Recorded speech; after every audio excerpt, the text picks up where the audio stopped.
محدث امام ابن جوزی بیان کرتے ہیں، فرماتے ہیں لا زال اہل الحرمین الشریفین والمصر والجمن والشام وسائر بلاد العرب من المشرق والمغرب يحتفلون بمجلس مولد النبي صلى الله عليه وسلم ويفرحون بقدوم هلال شهر ربيع الاول ويهتمون اهتماما بليغا على السماع والقيام بمولد النبي صلى الله عليه وسلم.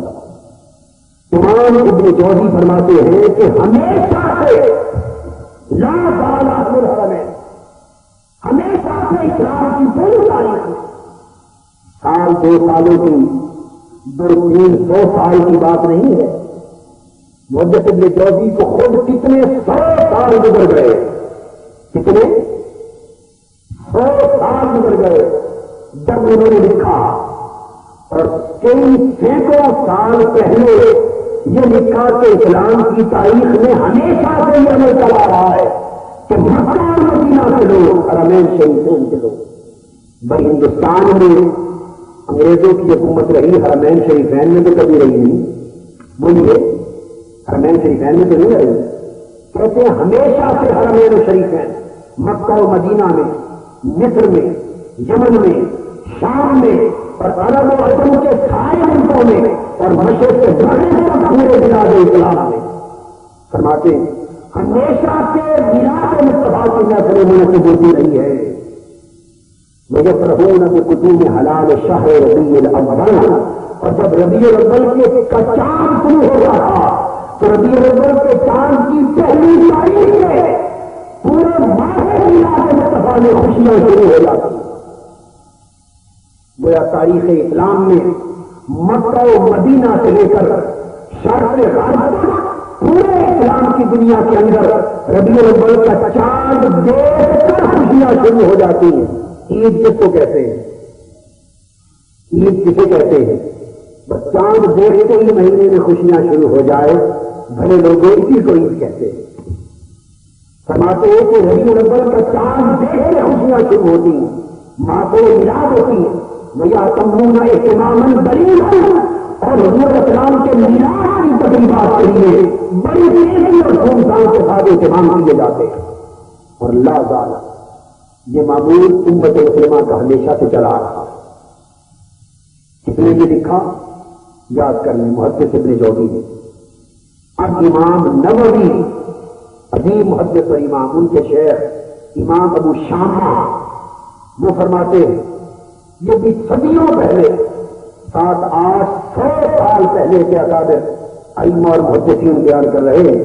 وہ فرماتے ہیں کہ ہمارے زمانے میں میلاد مصطفیٰ کے دنوں میں صدقات دیے جاتے ہیں، خوشیاں منائی جاتی ہیں اور زینتوں کا اظہار کیا جاتا ہے، گویا چراغا کیا جاتا ہے. اس زمانے جنیاں لگتی تھی، اس زمانے چراغا ہوتا تھا، اس زمانے لکڑیاں ہوتی تھی، زیر و زینت ہوتی تھی میلاد مصطفیٰ پر. اور فرمایا فقراء کی خدمت کی جاتی ہے، اور یہ سارا اہتمام میلاد مصطفیٰ کا حضور کی محبت میں، حضور کے جلال میں اور حضور کی تعظیم میں کیا جاتا ہے. کیا اس مہینے میں اللہ نے سب سے بڑی نعمت امت کو عطا فرمائی.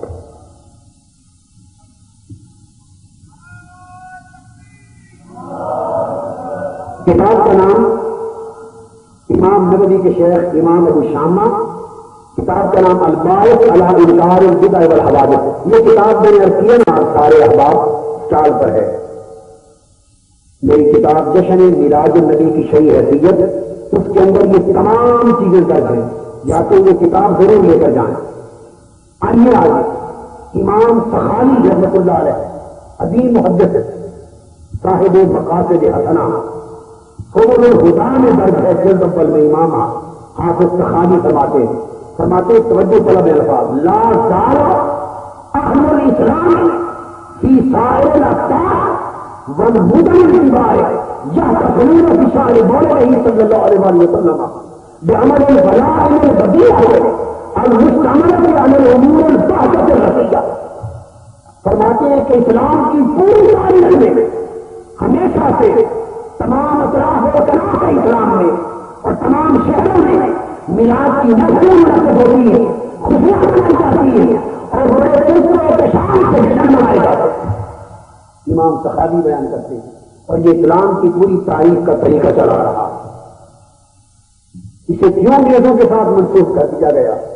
انگریزوں کی سلطنت تو پیدا نہ ہوئی تھی جب اسلام کی تاریخ میں شرط سے امت مسلمہ میرے آقا کے میراث کا جشن مناتی چلی جا رہی ہے، اور ہر طور کے امام اور محدث بیان کر رہے ہیں۔